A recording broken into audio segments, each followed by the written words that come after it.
Hello प्यारे बच्चों और प्यारे प्यारे हमारे साथियों दोस्तों सबको नमस्कार। चलिए आज एक प्यारा सा टॉपिक शुरुआत करने वाला हूँ जिसका नाम है मानव पाचन अर्थात ह्यूमन डाइजेशन। इसे मानव पाचन तंत्र ही बोलते हैं, पाचन तंत्र बोलते हैं, अलग और अनेकों नाम से जानते हैं। और ये ऐसा टॉपिक होता है जो स्टूडेंट हो चाहे स्टूडेंट नहीं भी हैं, उनके गार्जियन हैं, ये सब पर्सन के लिए इम्पोर्टेंट होता है इसकी जानकारी सही से रखना, क्योंकि ये स्वास्थ्य हमारे स्वास्थ्य से संबंधित ये टॉपिक है। ठीक है, तो आइए बिना लेट किए हुए शुरुआत करता हूँ। मानव पाचन, खासकर हम मानव में कैसे पाचन होता है, कौन कौन सी ग्रंथियां हैं, कौन कौन से इसमें अंग आते हैं, ये सारी चर्चाएं हम है ना इस वीडियो के माध्यम से बात करने वाले हैं। धीरे धीरे करके 1/2 सब करके 1 2 3 4 में सब ये पूरा होगा। ठीक है, चलो बिना लेट किए हुए बच्चे शुरू करता हूँ। तो सबसे पहले ये मानव पाचन के पहला टॉपिक हमारा होगा, वो जो है सबसे पहले देखिए 1 बाय 1 करके मैं आपको चर्चा करना चाहता हूँ कि ये इसमें महत्वपूर्ण बातें क्या है। स्टेप बाय स्टेप पूरा जानने की कोशिश करें। ठीक है, स्टेप बाय स्टेप। सबसे पहले पाचन तंत्र की बात करता हूँ। पाचन तंत्र, तंत्र नाम आने से लगता है जाल है, सिस्टम है एक। तो सबसे पहले डाइजेस्टिव सिस्टम जो है ये क्या है, पाचन तंत्र से संबंधित। पाचन तंत्र वो हुआ कि जैसे पाचन अंग है, जो जो पाचन अंग है उसमें जो जो अंग इन्वॉल्व हैं, चाहे वो माउथ से लेके एनस तक हुआ। जैसे आहार नाल में जो होता है माउथ से लेके एनस मलद्वार तक जो है, छोटी आंत बड़ी आंत ओसोफेगस है ना, ये सारे जो अंग हैं तो एक साथ अगर बोलना चाहेंगे हम तो वो पाचन तंत्र बोलेंगे। ये पाचन तंत्र हो गया, सिस्टम हो गया। ठीक है, और एक एक अंग का नाम लेंगे तो वो पाचन अंग कहलाएगा। ठीक है, तो ये पाचन तंत्र हमारा हो गया। अर्थात अगर मानव के रिस्पेक्ट में करते हैं तो मानव का पाचन तंत्र, और बाकी ऑर्गेनिज्म की जीव की बात करते हैं तो उसका भी पाचन तंत्र होगा। ठीक है, लेकिन स्पेशली हम अभी मानव पाचन तंत्र की चर्चा हम करने वाले हैं। ठीक है, तो सबसे पहले पाचन तंत्र किसे हम बात करते हैं, चलिए पाचन है ना, पाचन की बात करते हैं, डाइजेशन की बात करते हैं, डाइजेशन की बात है। ठीक है, अब ये यहाँ से ले लेते हैं, तंत्र को हम भूल जाते हैं, 1 बाय 1 पढ़ते रहेंगे, समझिएगा तंत्र को ही पढ़ रहे हैं। तो ये सबसे पहले पाचन जो होती है तो ये क्या है, सबसे पहले डेफिनेशन भी हम आगे आगे देंगे। तो सबसे पहले 1 बाय 1 को आप समझ जाइएगा, तो लिविंग थिंग्स का एक लक्षण है। पाचन क्या है, एक लिविंग थिंग्स जो सजीव होते हैं ना उसके एक लक्षण होते हैं, है ना, करैक्टर होते हैं, क्योंकि निर्जीवों में ऐसी क्रियाएं नहीं होती है। तो एक एक स्टेप बाय स्टेप जानने की कोशिश करो। ये पाचन तंत्र जो है, पाचन जो है वो लिविंग थिंग्स का एक लक्षण है। ठीक है, पहली बात ये हमें समझ में आती है। ठीक है, दूसरी बात ये आती है कि डाइजेशन एक उपापचय प्रोसेस है, माना उपापचय प्रक्रिया है। उपापचय क्या होता है, हमारे शरीर में होने वाली समस्त रासायनिक क्रियाएं जो होती हैं उस सब को एक साथ हम उपापचय अर्थात मेटाबॉलिक प्रोसेस का नाम देते हैं। तो यह भी एक क्या है, मेटाबॉलिक प्रोसेस है, क्योंकि यह भी इसमें भी रासायनिक क्रिया और फिजिकल और रासायनिक दोनों चीज होता है। रासायनिक होता है, रासायनिक क्या होता है, जो दो से तीसरा बन जाता है फिर वापस नहीं हो पाता है, ये रासायनिक अभिक्रिया है। तो रासायनिक अभिक्रियाएं अर्थात इसको शॉर्ट में बोलते हैं कि डाइजेशन, पाचन क्या है, एक उपापचय प्रक्रिया है। समझ गया, आगे इसे और क्या कहते हैं, इसे फिजिकल और केमिकल प्रोसेस भी कहा जाता है। अब देखिए, क्योंकि उपापचय में तो केमिकल ही चीज होती है ना, रासायनिक परिवर्तन होता है ना, खाते कुछ बाहर आता है कुछ, लेते हैं ऑक्सीजन, श्वसन क्रिया में ऑक्सीजन ग्रहण करते हैं, कार्बन डाइऑक्साइड छोड़ते हैं। देखिए गया कुछ आया निकला कुछ, तो परिवर्तन होकर निकला ना, तो परिवर्तन होकर निकला तो इसका मतलब क्या है कि उसमें रासायनिक परिवर्तन हुआ है। तो चलिए, तो ये रासायनिक परिवर्तन जो हुआ है तो उपापचय क्रिया वही होता है, साथ में फिजिकल और केमिकल प्रोसेस भी इसको कहते हैं। पाचन को हम केमिकल और फिजिकल प्रोसेस भी कहते हैं। अब ऐसा क्यों कहते हैं, फिजिकल मीन्स शारीरिक रूप में दांत है, ये काटने काम करता है, इसमें कोई जैम का इस्तेमाल बाद में होता है, लेकिन पहले फिजिकली रूप में क्या होता है, उसको काट उट करते हैं। जैसे रोटी को काटना हुआ तो ये तो फिजिकल क्रिया है, क्योंकि पाचन में ये भी शुरुआत होती है, पाचन में ये भी काम आता है कि हम इसको काटे काटे। ठीक है, तो ये हुआ आपको फिजिकली रूप में। ठीक है, अब बाकी लार में परिवर्तन होता है, लार होता है, छोटे छोटे महीन बनते हैं, तो वो आगे केमिकल में जाता है। और बहुत सारी प्रक्रिया होती है, अर्थात फिजिकल और केमिकल, ये दोनों प्रकार के प्रोसेस भी पाचन को माना जाता है। तो ये तीसरी बातें आपको समझ में आती है। उसके बाद आता है कि डाइजेशन में वाटर की अहम भूमिका होती है। आप लोग सब जानते हो कि जल ही जीवन है, वाटर इज लाइफ, सभी जानते हैं, बचपन से आप सुनते आ रहे हैं, हम लोग भी सुन रहे हैं। लेकिन अब पाचन में क्या है, इसकी आवश्यकता बहुत अधिक होती है, इसलिए कहते हैं कि इंसान को 4 से 5 लीटर पानी पीना चाहिए। एक्चुअली में क्या होता है, पानी पीने का तरीका जो होता है उम्र के अनुसार, वेट के अनुसार होता है, ठीक है ना? 4-5 ये औसतन बता दी जाती है, लेकिन अगर आपका उम्र जो है, अगर के साथ-साथ वेट की बात मैं कर रहा हूँ, वेट की, वज़न वज़न का। अगर वज़न 20 किलो है, डेढ़ से डेढ़ लीटर भी काम चलेगा, है ना? डेढ़ से 2 लीटर भी पानी पीता है तो कोई दिक्कत नहीं है। आराम से वो इनफ है उसके लिए, ठीक है? उसी तरह 30 किलो है, 30 किलो में है, आप 2 से ढाई किलो पी सकते हैं। ठीक है? तो इसी अनुसार से एवरेज माना जाता है, अर्थात 50 60 किलो के हैं तब है ना? तो आप 5 किलो, ये 4 से 5 किलो एवरेज जो है, 4 से 5 लीटर पानी पीजिए, और ऐसे भी चेंज हो जाती है गर्मी और ठंडी में, जो है इसका अनुपात जो है कम हो जाती है, ठीक है? तो सामान्यतः एक एडल्ट पुरुष को, महिलाओं को 4 से 5 जनरली बता दी जाती है, तो वह भी बात सही है, ठीक है? चलिए, तो ये तो उसमें भूमिका होती है, तो वही सब भूमिका 4 से 5 लीटर जब हम बोलते हैं पानी पीने के लिए, तो मतलब क्या कि भई पाचन क्रिया, अंदर पानी पीते हैं तो पाचन में हेल्प करता है, सफाई में हेल्प करता है, बाहर कपड़े सफाई में, शरीर की सफाई करने में, और अंदर पेट की सफाई करने में, हर जगह पानी की भूमिका होती है। ठीक है? आप देखिए, तो डाइजेशन में वाटर की अहम भूमिका होती है, माने अहम भूमिका माने वाइटल रोल होता है इसका। चलिए, उसके बाद है डाइजेशन का मुख्य, ये मुख्य है बच्चों, मुख्य कार्य भोजन से ऊर्जा निर्माण करना होता है। अब पाचन जो होता है, हम लोग जो पचाते हैं, खाना खाते हैं, पचता है, जो पाचन क्रिया होती है, उसका मेन रोल क्या होता है, मेन जो कार्य होता है, उसका होता है भोजन से जो ऊर्जा मिलता है, ताकत मिलती है ना? उसका निर्माण कर देना है। निर्माण कर देती है, शरीर उसको एब्ज़ॉर्ब करता है, शरीर में ऊर्जा मिल जाती है, हम लोग ताकतवर हो जाते हैं, ठीक है? तो ये भोजन काम होता है, भोजन से ऊर्जा को निर्माण करना, ताकि मनुष्य को क्या उसका बेनिफिट्स मिल सके, और मिलता भी है, हम लोग खाते हैं तो। चलिए, ये बात हो गई। अब डाइजेशन क्रिया में किण्वक, अब किण्वक क्या होता है? किण्वक को बोलते हैं बच्चों एंजाइम। एंजाइम, और एंजाइम एक तरह से क्या होता है, उत्प्रेरक होता है, कैटलिस्ट का काम करता है, अर्थात किसी धीमी गति को, धीमी प्रोसेस को एक एकाएक तेज कर देना, एक्साइटेड कर देना, एनर्जी भर देना, है ना? किसी केमिकल प्रोसेस को कई, है ना, 100 गुना उसको स्पीड बढ़ा देना, वही होता है एंजाइम, एंजाइम का काम। तो आगे हम 11th में पार्ट जब बताता हूँ, इसमें बायोमोलिक्यूल्स, इसकी बहुत बड़ी भूमिका होती है, ठीक है? तो निश्चित रूप से उसे आप लोग भी देख लीजिएगा। किण्वक, तो एंजाइम इसको बोलते हैं, और बहुत सारे एंजाइम्स होते हैं, पाचन क्रिया में इसकी अहम भूमिका होती है। मतलब भोजन को पचाने में, तोड़ने में अहम भूमिका इसकी होती है। ये महत्वपूर्ण भूमिका होती है, जो मुख्य रूप से 3 प्रकार का होता है। ऐसे होता है बहुत, लेकिन मुख्य रूप से 3 प्रकार का जो पाचन क्रिया में एंजाइम हमारे बॉडी में काम आता है, उसमें है एमाइलेज।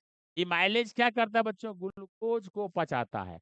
अब खाना खाते हो, कार्बोहाइड्रेट से फिर ग्लूकोज चेंज होता है, ग्लूकोज को पचा के क्या करे, है ना, ग्लूकोज को पचा देगा, तो समझिए ऊर्जा आपको मिलेगी, ताकत मिलेगी। तो ये एमाइलेज जो है, ग्लूकोज को पचा देता है ना? चलिए, उसके बाद लाइपेज, लाइपेज एंजाइम जो आपके बॉडी में बनेगा, वो फैटी एसिड को पचा देगा।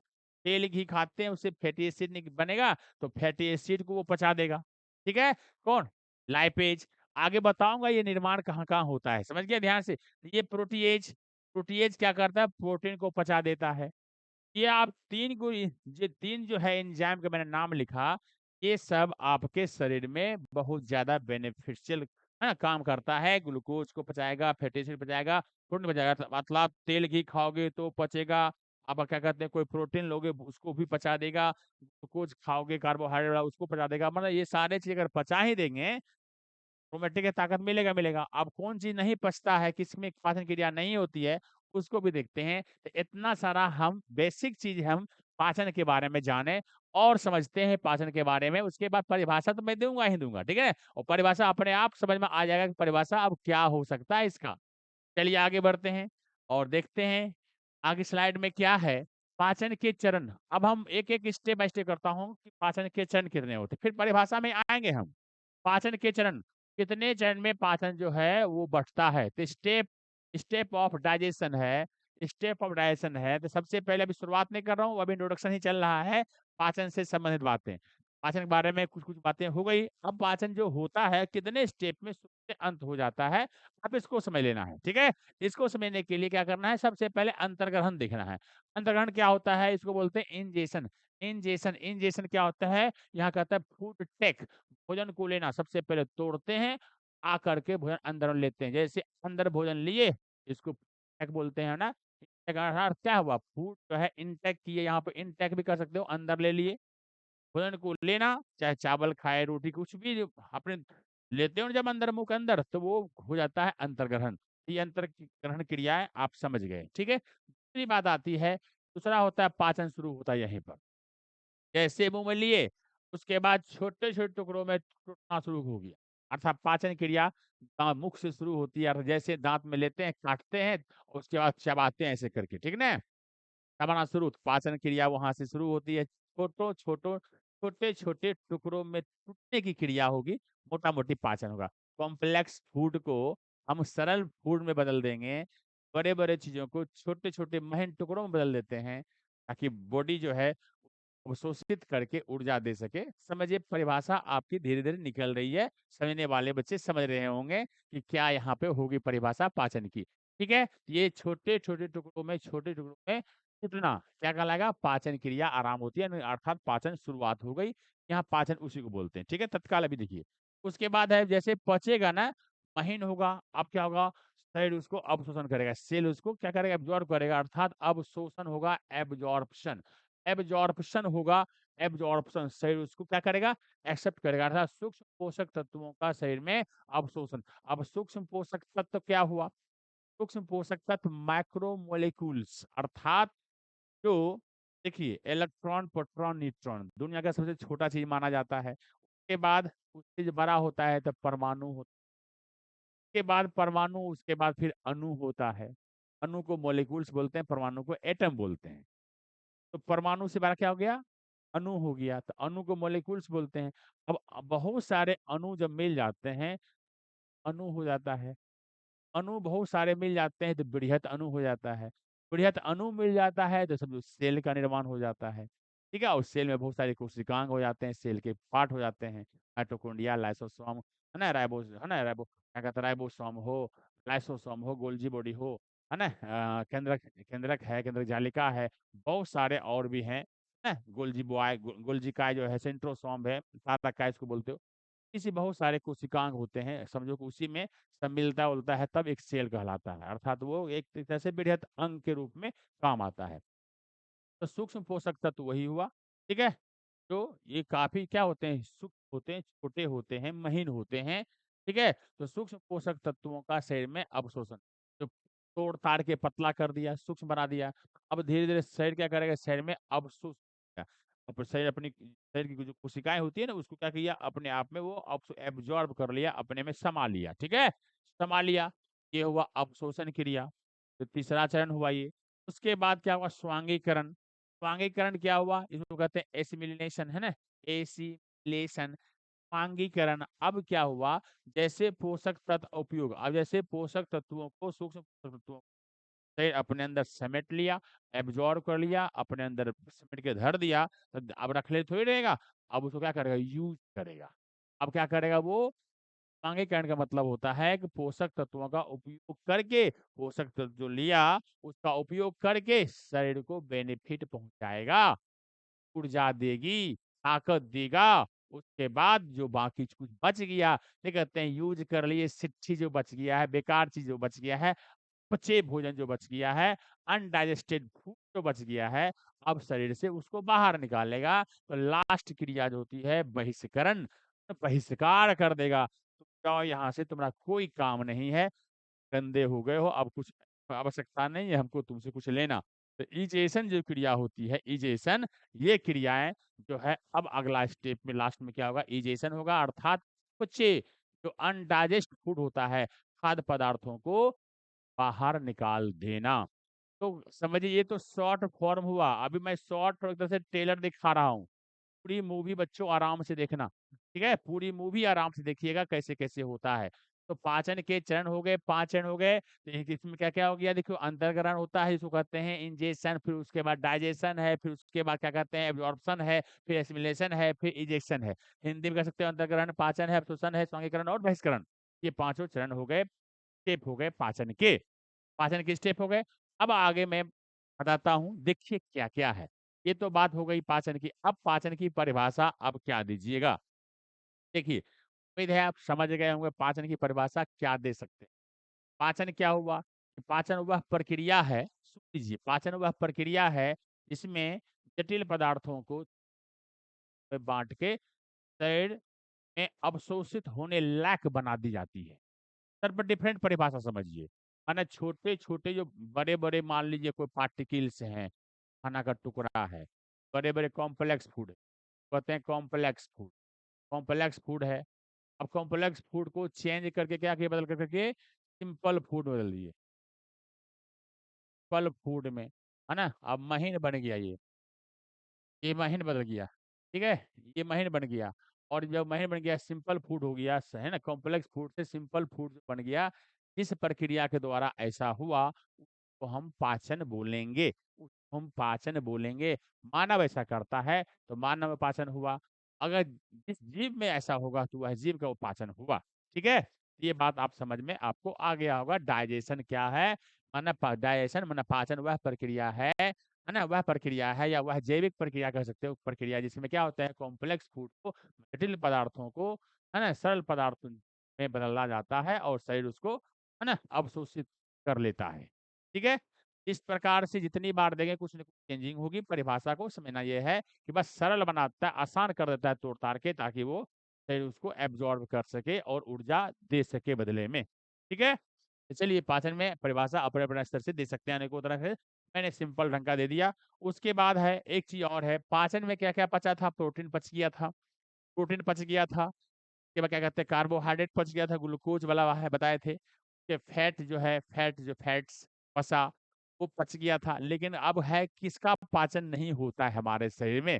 तो समझिएगा बड़ा अच्छा है, इसमें एक नोट से याद रखिएगा। नोट से याद रखिएगा विटामिन, चाहे कोई विटामिन हो ए, बी, सी, डी, ई और के भी होता है, तो सारे विटामिन जो हैं, विटामिन हो या जल हो और उसके बाद खनिज जो मिनरल्स होते हैं, ये इसका क्या होता है? पाचन नहीं होता है। इस सब का पाचन शरीर नहीं करता है, तो होता क्या है? क्योंकि ये सीधे ब्लड में अवशोषित कर लेता है। डायरेक्ट ही पानी पीते हैं, डायरेक्ट शरीर अवशोषित करता है। विटामिन कुछ ही खाते हैं, कोई विटामिन खाते हैं, तो समझो शरीर डायरेक्ट उसको एक्सेप्ट कर लेता है, एब्ज़ॉर्ब कर लेता है। जल को वही हालत है, मिनरल्स को वही हालत है।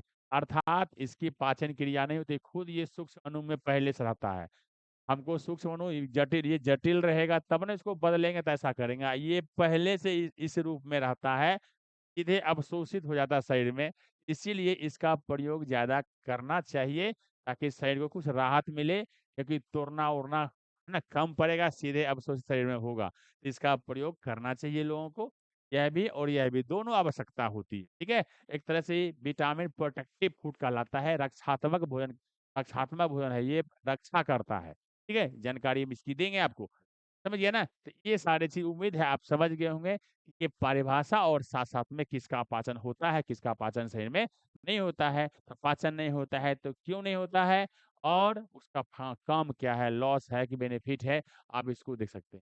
चलिए आगे बात करता हूँ। अब सवाल आता है, मैंने कोशिश करना, अब सवाल आता है बच्चों कि पाचन हम किसका करते हैं? कोई प्रकार के भोजन का। अब स्टेप बाय स्टेप फिर से हम स्टार्ट करने वाला हूँ, ठीक है? पाचन हम किसका करते हैं? किसी न किसी भोजन का। किसी न किसी भोजन का, कोई जो भोजन होता है उसका पाचन करते हैं। तो सबसे पहले भोजन क्या है? माने एक शरीर को पोषक पदार्थ देने वाला, शरीर को अ, जिससे ऊर्जा मिल सके खाने के बाद, भोजन वो है ना? बहुत सारे जो हमारे प्रकृति में मिलते हैं, है ना? पेड़-पौधों से मिलते हैं या जानवरों के जो है नॉन-वेज जो है उनसे मिलता है। अनेकों प्रकार से हम इसको समझ सकते हैं। सबसे पहले मुख्य रूप से जो भोजन पूरे इंडिया में या वर्ल्ड कहिए जो जनरली रूप से चलती है ना? हम लोग इंडियन है, इंडियन में खासकर बिहारी हैं, बिहार के हैं। तो जो जहाँ पे ज़्यादा पॉपुलर है उस चीज़ की चर्चा करते हुए मैं आगे बढ़ता हूँ, ठीक है। जैसे देखिए भोजन है, तो भोजन हम किसका किसका लेते हैं। सबसे पहले यहाँ पे एक चपाती बना लेते हैं, रोटी। ये है रोटी, है, ये रोटी बन गया। अब यहाँ पे क्या हुआ, फिर उसके बाद भोजन, ये रोटी लिए। अब यहाँ पे हम ले लेते हैं एक दूध। एक दूध नहीं, काउंटिंग नहीं होती है, ठीक है। बर्तन लेता हूँ बढ़िया से, एक गिलास ही बनाता हूँ।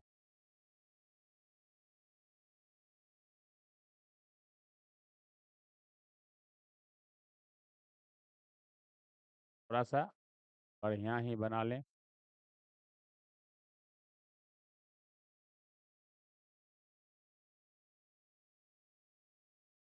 चलिए ये गिलास ले लीजिए। मिल्क है,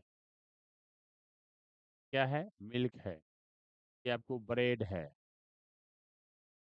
ब्रेड है, चपाती, रोटी, ठीक है। और यहाँ पे आ,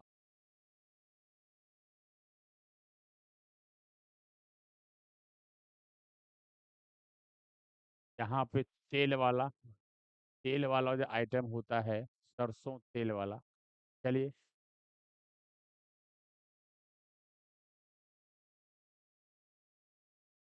सरसों तेल वाला जो आइटम है हम वो ले लेता हूँ।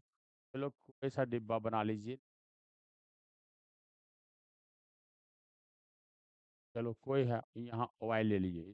ऑयल है, ढक्कन है, इसमें छेद कर दिए तेल निकलने के लिए, ठीक है ना। इसमें ऑयल है, सरसों का ऑयल है, सरसों ऑयल है, ठीक है।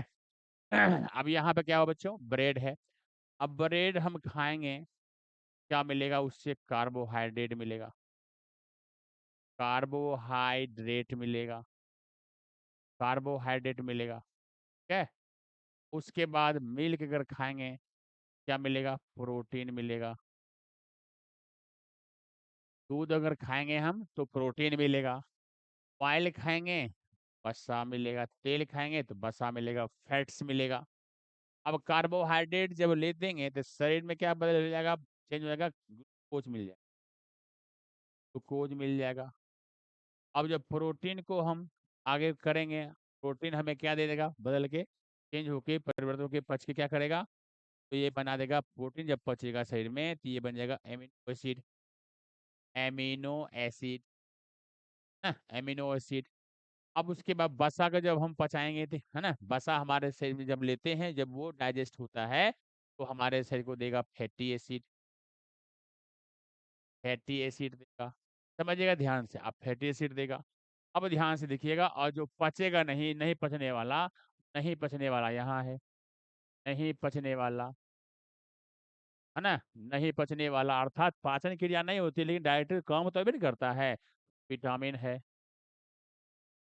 विटामिन है जिसका पाचन नहीं, पचन जिसका पाचन नहीं होता, ऐसे को जिसका पाचन नहीं होता है, का पाचन नहीं होता है। कौन हो गया, विटामिन हो गया, वाटर हो गया, और मिनरल हो गया, ठीक है, जान लीजिए। अब देखिए वसा है, वसा फैटी एसिड देगा।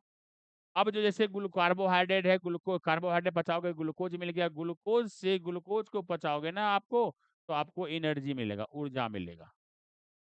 क्या मिलेगा, क्या मिलेगा, ऊर्जा मिलेगा, क्या ताकत मिलेगी। इस तरह से आपने ये देख लिया। उसके बाद एमिनो एसिड करोगे, एमिनो एसिड 20 एमिनो एसिड मिलता है तो प्रोटीन बनता है, यानी कि 20 एमिनो एसिड मिलके प्रोटीन बनता है। अर्थात प्रोटीन खाते हो इसका मतलब आप अम्ल खाते हो, अमीनो एसिड खाते हो, ठीक है। वैसे होते हैं हमारे शरीर में 200 से 300 से प्लस होता है जो कि केमिकल, बाकी जो बच गया ना उसको केमिकल रिएक्शन में, केमिकल जो मेटाबॉलिक क्रियाएं होती है उसमें वो काम आता है। लेकिन प्रोटीन बनाने के लिए 20 एमिनो की आवश्यकता होती है, जिसका डिटेल्स हम वन बाय वन करके नाम लिख के साथ बताता हूँ।